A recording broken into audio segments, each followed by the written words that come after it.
앞으로 7주 동안 예수님의 7대 자기 선언에 대해서 말씀을 나누려고 합니다. 예수님 자신이 어떤 분인지, 어떤 목적으로 이 땅에 오셨는지를 7가지로 말씀하고 있습니다. 그래서 오늘은 첫 번째 자기 선언, 생명의 떡이라고 말씀하고 계시죠.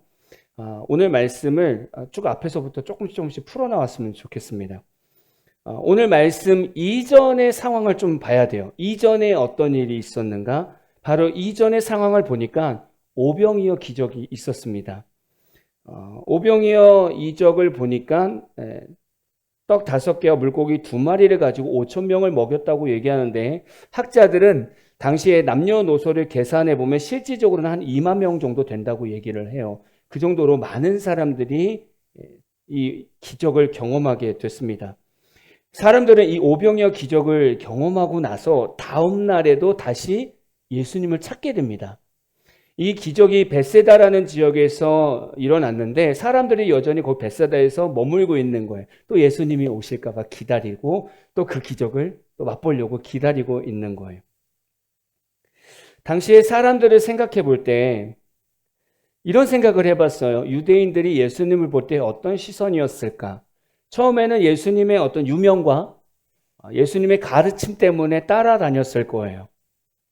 그러다 보니까 그 말씀이 얼마나 신기한지, 은혜로운지, 그래서 예수님이 계신 곳에 늘 사람들이 같이 있었습니다. 그렇게 함께 다니다 보니까 저녁 시간이 되고 그 시간이 지나서 이미 날이 저물어서 이 많은 사람들을 뭘 먹이기가 참 어려웠던 거예요.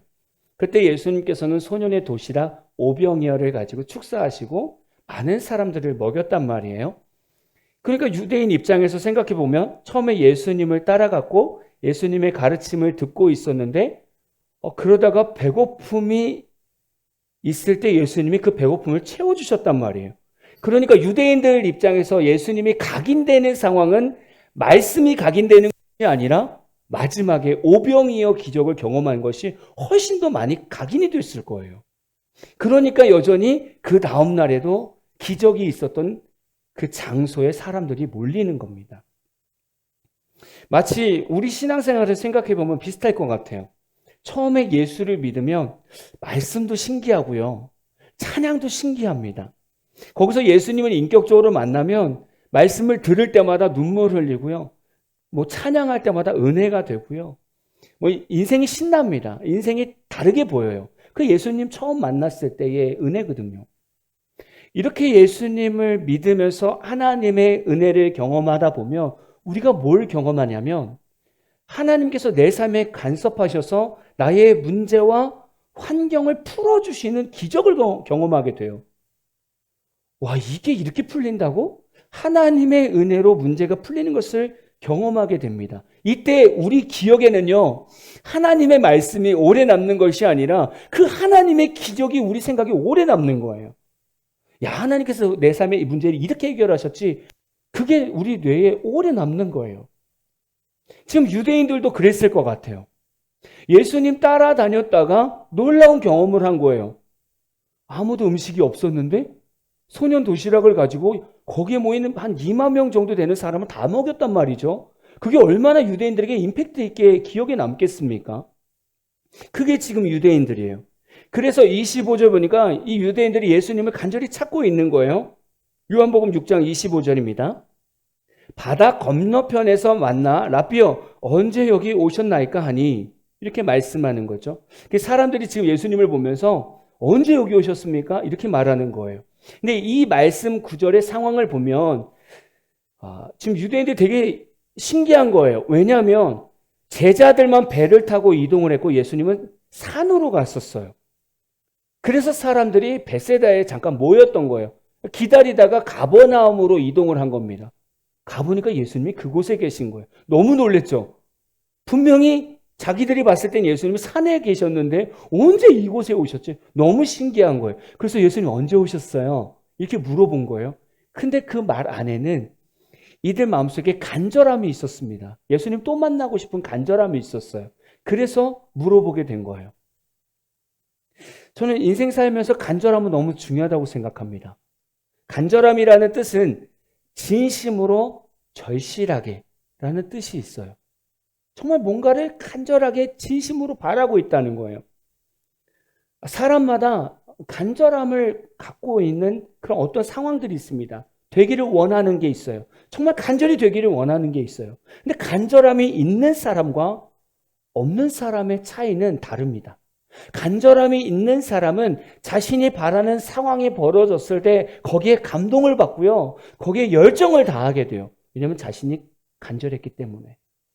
간절함이 없는 사람은 그런 마음이 생길 수가 없어요. 지금 유대인들 마음속에 얼마나 간절함이 있겠습니까? 어제 놀라운 기적을 경험했는데 또 예수님 보고 싶지 않겠습니까? 가버나움에 가니까 예수님이 계시니까 더 놀라운 거예요. 아, 예수님 보고 싶었잖아요. 언제 여기 오셨어요? 뭐 간절함이 묻어 나오잖아요. 그런데 예수님께서 유대인들의 간절함을 봤을 때 다른 시점에서 보셨다는 거예요. 요한복음 6장 26절 우리 같이 읽어볼까요? 시작. 예수께서 대답하여 이르시되 내가 진실로 진실로 너에게 이르노니 너희가 나를 찾는 것은 표적을 본 까닭이 아니요 떡을 먹고 배부른 까닭이로다. 그냥 어떻게 보면 우리가 인간적인 눈으로 볼 때는 그냥 유대인들이 막 예수님 따라다니는 모습이 간절함처럼 보이잖아요. 너무 간절합니다라고 보이는데 예수님 눈에는 그렇게 안 보인 거예요. 너희가 나를 그렇게 간절하게 찾았니? 너희가 나를 간절하게 찾은 것은 너희가 그 표적을 보고 나를 믿으려고 간절히 찾은 것이 아니라 그 떡을 먹고 배부른 까닭이잖아. 인간의 것 때문에 지금 나를 찾았던 거잖아. 그렇게 말씀하신 거예요.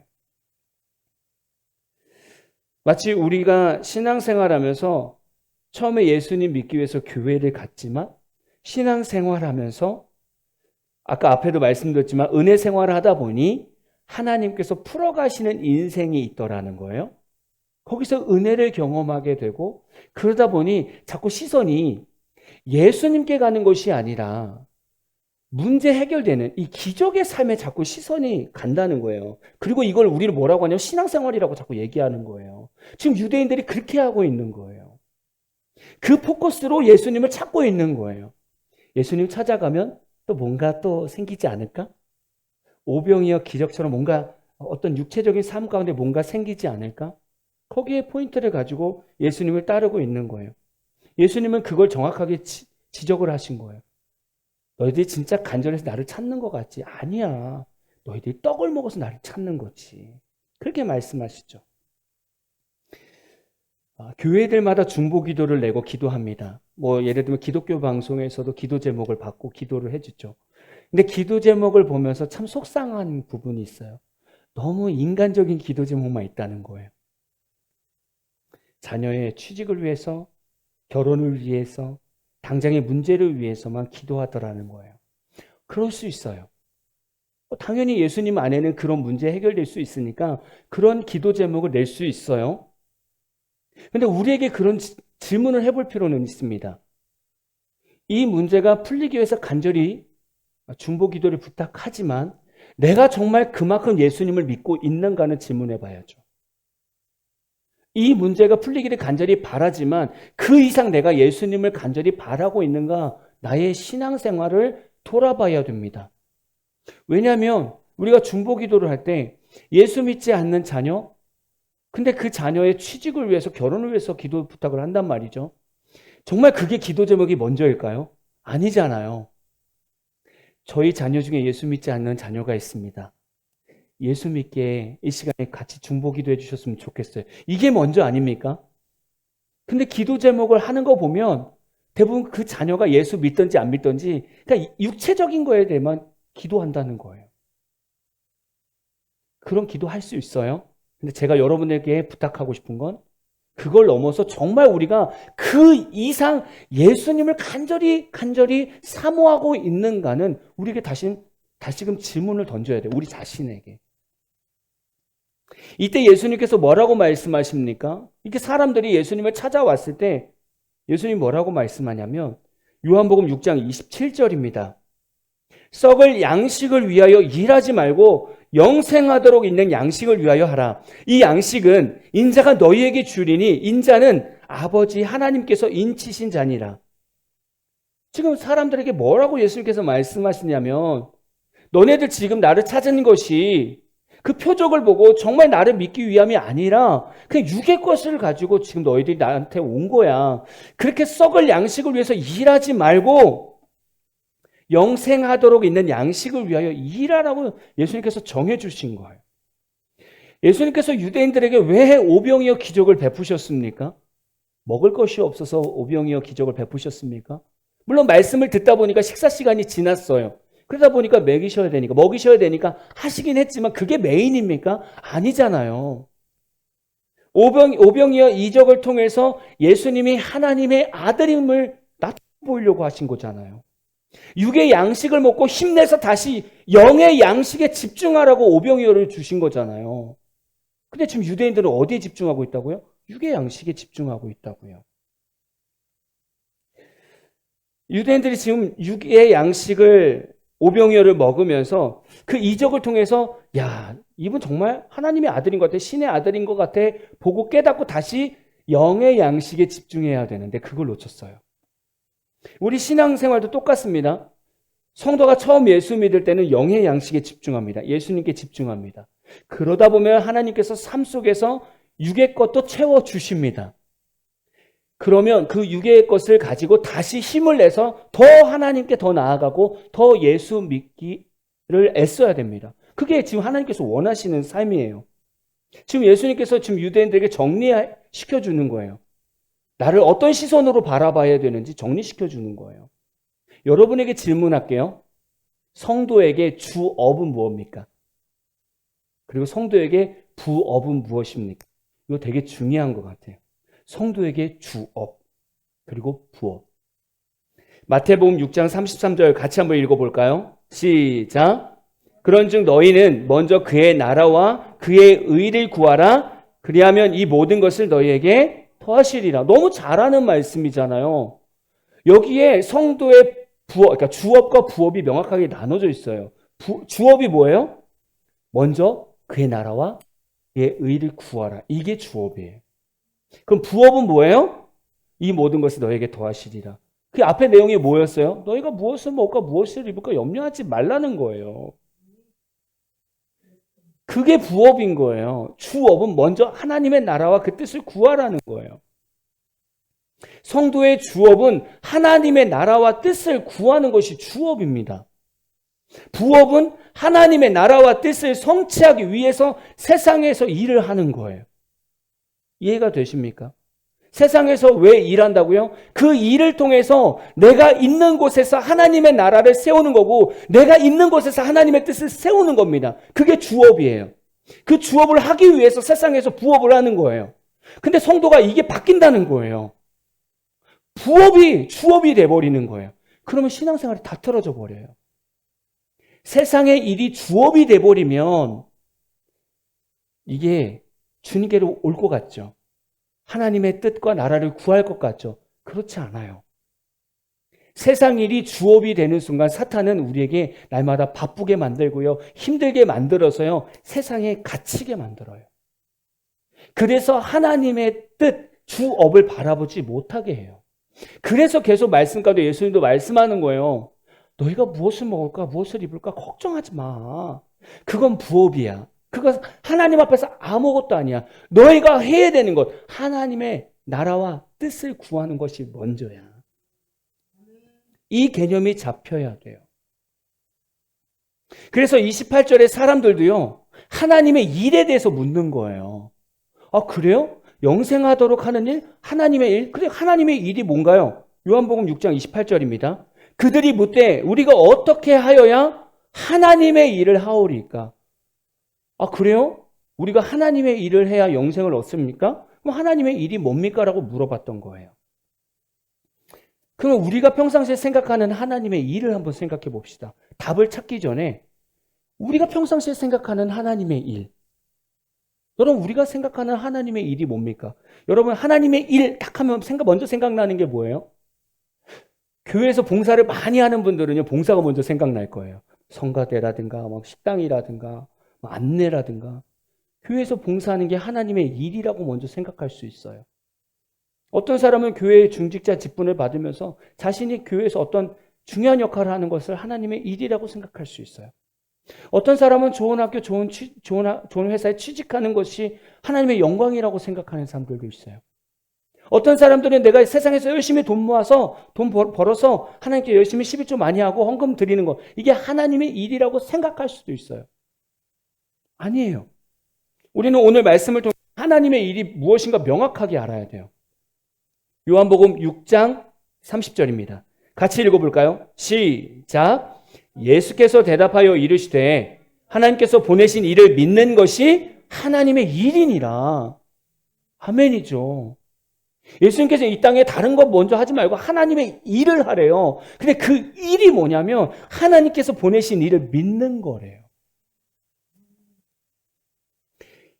예수님께서 말씀하시는 하나님의 일, 너무 생각 밖의 다른 일 아닙니까? 그냥 하나님이 보내신 일을 믿는 것이 다래요. 저는 그래서 막 갑자기 묵상에 빠지게 됐어요. 아, 예수 믿는 게 결코 쉬운 게 아니었구나. 다시금 그렇게 깨닫게 된 거예요. 아, 그냥 나 예수 믿는다고 말하면 되는 거 아니야? 아, 나 아니니까. 나 예수 믿는다고 말하면 되는 거 아니야? 저는 이렇게 쉽게 생각할 수 있는데 이게 뭐냐면 하나님의 일이라고 적었어요. 하나님의 일이다. 그러니까 다시금 생각하는 게, 아, 우리가 예수 믿는 게 쉬운 일이 아니구나라는 걸 느끼게 됐어요. 그러면서 다시 한번 생각하는 건, 아, 우리가 정말 예수 믿고 있는가 다시 돌아봐야 되겠구나. 진짜 내가 예수 믿는가 다시 돌아봐야 되겠구나. 왜냐하면 그게 하나님이 가장 원하시는 일이라고 말씀하니까. 우리가 정말 예수를 믿는다고 하지만 실상 우리는 예수님보다 세상을 더 의지하지 않는가? 다시 돌아보는 거예요. 우리가 예수를 따른다고 얘기하지만 실상은 우리의 육의 것을 자꾸 바라보고 있지 않는가? 다시 돌아보게 되는 거예요. 여러분 예수 믿으십니까? 여러분은 하나님의 일을 하고 계십니까? 그래서 히브리서 11장 6절이 다시금 제 눈에 들어왔어요. 히브리서 11장 6절 앞에 부분 보니까 믿음이 없이는 하나님을 기쁘시게 하지 못하나니 이렇게 말씀하고 있어요. 더 이해가 되는 거예요. 히브리서를 통해서 우리에게 이 믿음에 대해서 말씀하시는데 왜 하나님께서 하나님께 믿음이 없이는 왜 우리가 기쁘시게 못하는지를 다시 아는 거예요. 다시 아는 거예요. 왜냐하면 성경에서 말하는 믿음은 다른 게 아니에요. 우리가 뭔가를 세상에서 기적적인 걸 뭔가를 얻고 뭔가 놀라운 역사가 일어나기 위해서 믿음이 필요한 것이 아니라 여기서 믿음은 정말 예수를 믿는 믿음을 말하는 거예요. 그 믿음이 있을 때 하나님께 기쁨이 된다는 거예요. 그때 다시 한번 우리가 생각하는 거죠. 아, 정말 예수 믿는 거 그거 하나로만으로 하나님께 기쁨이 되는구나. 반대로 생각해 보면 이 예수님을 믿는 믿음이 없으면 하나님께 슬픔이 된다는 거예요. 왜요? 이 예수님을 믿는 믿음이 없으면 사탄과 귀신을 가다 놓으려고 했던 이 지옥에 하나님의 사랑하는 사람들이 다 거기로 간다는 거예요. 그래서 하나님 슬픈 거예요. 그래서 우리가 믿음을 갖고 있다는 것이 얼마나 하나님께 기쁨이 되는지 몰라요. 왜냐하면 다 천국에서 만나니까. 그래서 믿음이 없이는 하나님의 기쁘시게 못한다는 게 여기서 나오는 거죠. 진짜 우리는 예수를 믿어야 되는 거예요. 그래서 이 하나님의 일이라는 원어를 찾아보니까 단수예요. 복수가 아닙니다. 단수예요. 의미가 딱 하나밖에 없어요. 하나님께서 보내신 일을 믿는 것. 다른 의미가 없어요. 이 하나님의 일이라는 건 단수예요. 그러니까 하나님께서 우리에게 말씀하시는 거 이거예요. 다른 거 없다? 너희들에게 다른 거 없어. 내가 원하는 일은 내가 보낸 예수 믿는 게 그게 다야. 그게 진짜 하나님의 일이야. 그렇게 말씀하는 거예요. 와, 저는 이 말씀을 딱 연결해서 보는데 막 가슴이 벌렁벌렁 되는 거예요. 나 그동안 신앙생활 뭐 했지? 전 목회자니까 얼마나 많은 계획을 세우고 많은 일을 했습니까? 근데 그 가운데 정말 예수가 있는가? 다시금 돌아보게 되는 거예요. 내가 하나님의 일이라고 열심히 뛰었는데 거기에 정말 예수를 믿는 믿음이 있었는가? 다시 돌아보게 되는 거예요. 정말 히브리서 11장 6절이 내 삶 가운데 이루어지고 있었나? 정말 내 삶을 보면서 하나님이 정말 기뻐하시고 계셨나? 다시 돌아보게 되는 거예요. 우리에게 다른 거 바라시는 게 아니에요. 우리에게 뭔가 화려한 삶을 바라는 것이 아니라 너 정말 예수 믿니? 너 진짜 예수 믿니? 믿어? 그럼 됐어, 됐어. 그럼 나는 너무 기뻐. 이게 다예요. 이게 다. 과연 우리는 이 경제적인 부분에서 자유하고 예수님을 바라볼 수 있는가? 과연 우리는 인생의 무거운 짐을 늘 예수님 앞에 내려놓고 정말 예수님만 바라볼 수 있는가? 과연 우리는 이 죄와 싸움에서 버거워할 것인가? 아니면 예수님 때문에 늘 가뿐하게 이길 수 있는가? 과연 우리는 인생의 진리를 예수님께 두고 있는가? 아니면 세상의 가치에 두고 있는가? 오늘 말씀 가운데 우리에게 질문을 던지는 거예요. 당신은 하나님의 일을 하고 있습니까? 라고 묻는 거죠. 유대인들도 예수님께 지금 물어보게 됩니다. 요한복음 6장 30절에서 31절이에요. 그들이 묻되 그러면 우리가 보고 당신을 믿도록 행하시는 표적이 무엇이니까? 하시는 일이 무엇이니까? 기록된 바 하늘에서 그들에게 떡을 주어 먹게 하였다 함과 같이 우리 조상들은 광야에서 만나를 먹었나이다. 지금 유대인들은요, 예수님이 하나님의 아들이 되신다라는 다른 표적을 달라는 거예요. 그러면 우리가 무엇을 통해서 당신을 믿을 수 있겠습니까? 뭘 보여줄 수 있는 거예요? 이렇게 말하는 겁니다. 이미 예수님은 오병이어 기적을 통해서 예수님이 하나님의 아들이라는 것을 보여주셨어요. 근데 유대인들은 거기서 그 표적을 통해서 하나님의 아들이라는 것을 발견하지 못하고 그냥 육의 것으로만 채우기에 급급했다는 거예요. 그러면서 또 다른 것을 요구한다는 거예요. 이들이 이렇게 말하는 이유가 있습니다. 31절을 아까 읽어드린 31절을 보면 유대인들이 구약 성경이 아니라 전통을 쫓는 그런 신앙을 한번 볼 수 있어요. 이들은요, 구전의 율법의 모음집인 미드라시, 이 책을 훨씬 더 중요하게 보더라는 거예요.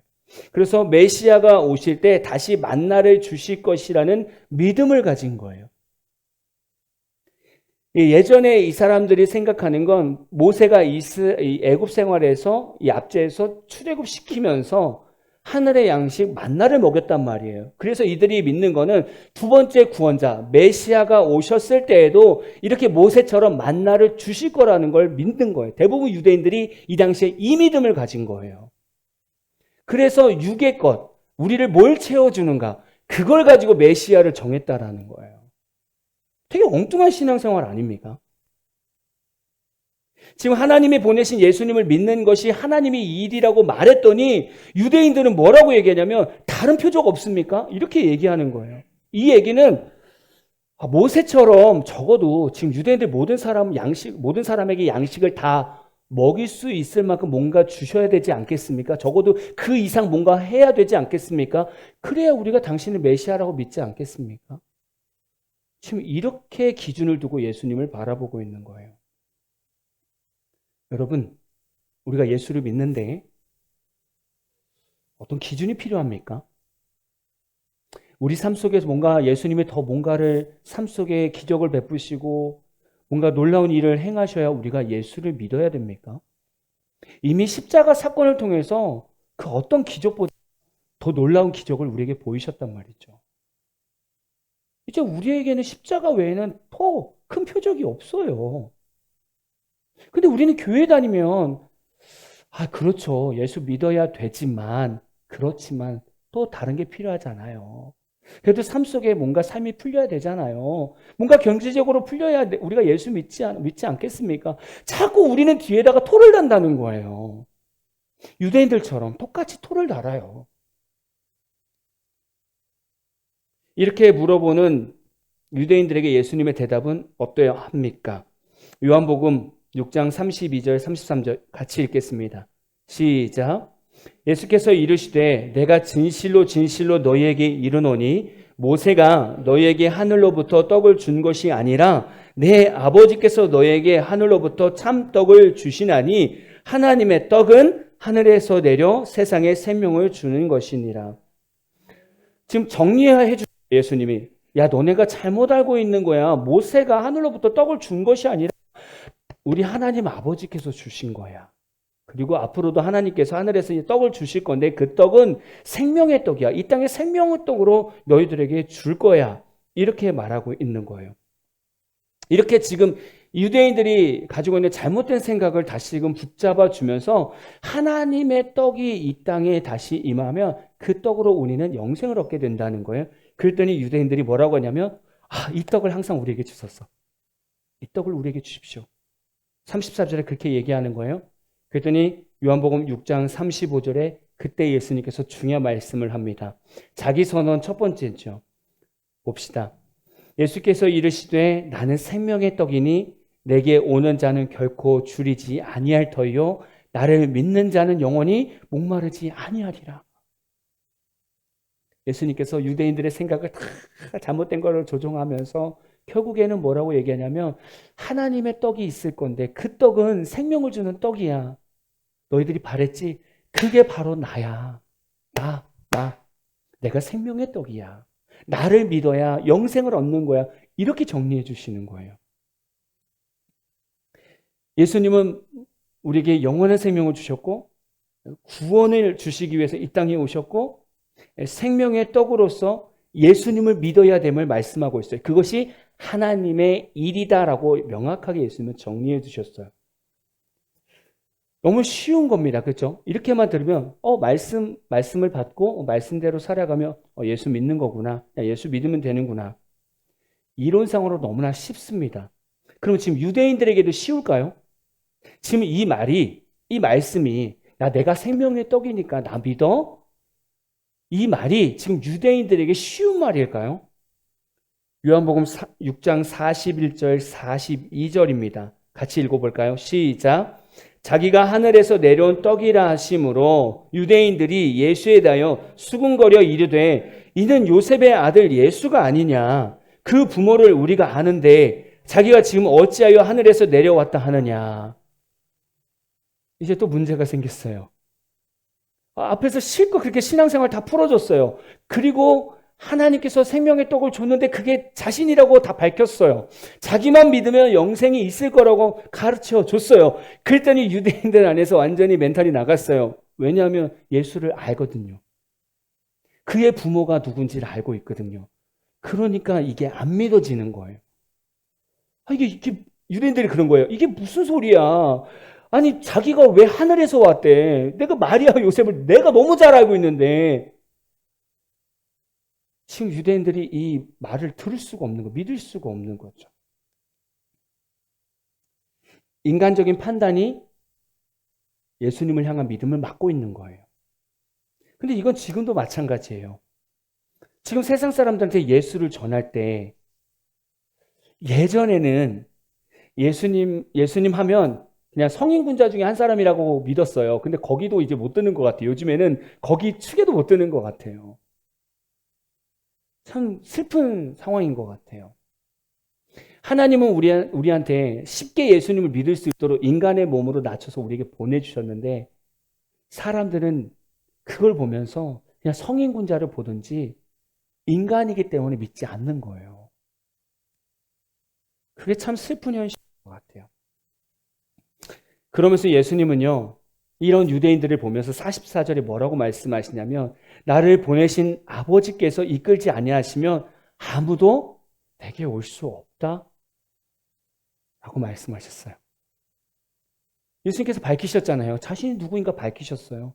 나는 하나님께서 보내신 생명의 떡이야. 나를 믿으면 영생을 얻을 수 있다. 근데 유대인들이 깜짝 놀랐어요. 내가 너 부모를 알고 있는데 무슨 네가 하늘에서 온 양식이야. 말도 안 되는 소리 하고 있어. 그래서 내가 너희들한테 말하는 거야.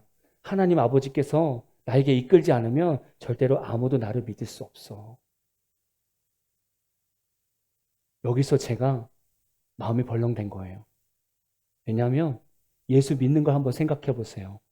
아버지가 먼저 우리 한 사람을 예수님께로 이끄셨대요. 지금 우리가 예수 믿는 게 모태신앙에서 예수 믿는 것이 아니라 하나님 아버지께서 우리를 예수님 앞으로 이끌어내셨대요. 그래서 믿은 거래요. 지금 우리가 예수 왜 믿었다고요? 하나님이 우리를 먼저 선택하셔서 이끄셔서. 그래서 우리가 이 말씀을 들을 수 있는 거고 우리가 하나님 아버지를 찬양할 수 있는 거예요. 이게 은혜예요.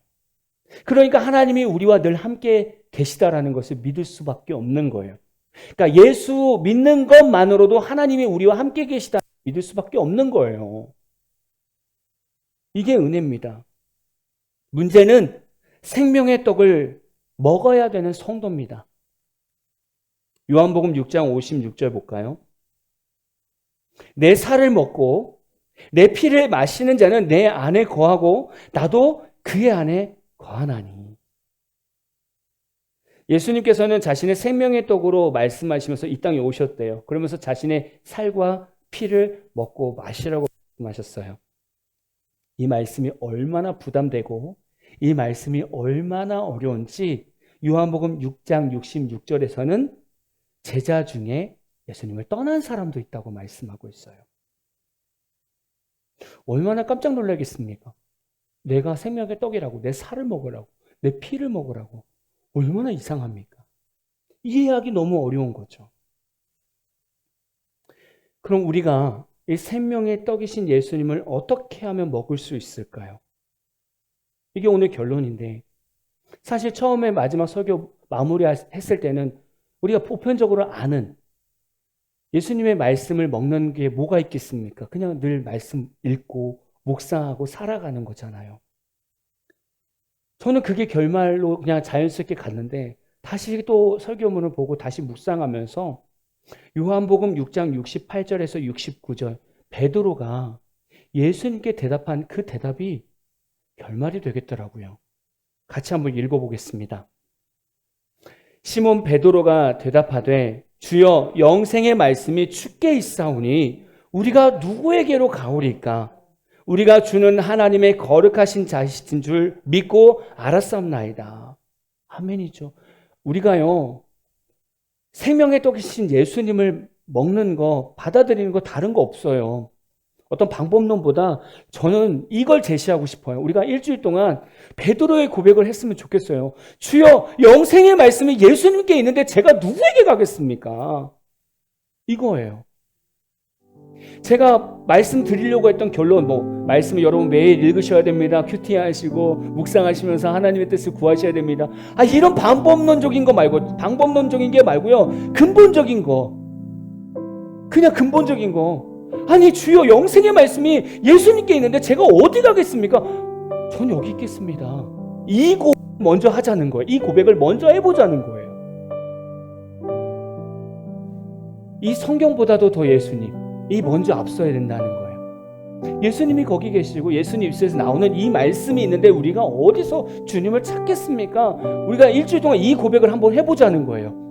우리가 눈을 떴을 때 예수님 안에 생명의 말씀이 있는데 우리가 어디서 기쁨을 찾겠습니까? 어디서 기쁨을 찾겠습니까? 예수님밖에 없죠. 이 고백을 하고 하루를 시작하자는 거예요. 힘들고 어려울 때 주여 영생의 말씀이 예수님께 있는데 제가 어디서 해답을 찾겠습니까? 예수님밖에 없습니다. 여러분 여기에 답이 다른 게 없더라고요. 제가 막 결론을 막 하는데 뭔가 마음이 불편한 거예요. 근데 이 말씀을 딱 결론을 잡아놓으니까 마음이 평안해졌어요. 이게 답이라는 거예요. 여러분 우리 신앙생활 제일 중요한 게 이겁니다. 주의 영생의 말씀이 주님께 있습니다. 나를 영생하도록 나를 구원시키는 것은 예수님밖에 없습니다. 예수님 안에 있습니다. 제가 어디로 가겠습니까? 제가 세상에 나가겠습니까? 사람들 찾아가겠습니까? 아니요. 예수님밖에 없으니까 저 예수님 안에 있겠습니다. 이것보다 완벽한 고백이 어디 있겠습니까? 이것보다 생명의 양식을 붙드는 고백이 어디 있겠습니까? 여러분 한 주 동안 아침에 일어나실 때 일어나면서 주여 영생의 말씀이 주께 있는데 제가 어디로 가겠습니까? 주님 안에 살겠습니다. 오늘 하루 주님 안에 살겠습니다. 그렇게 고백할 때 생명의 말씀이 생명의 떡 예수님이 우리 삶의 주인이 되실 줄로 믿습니다.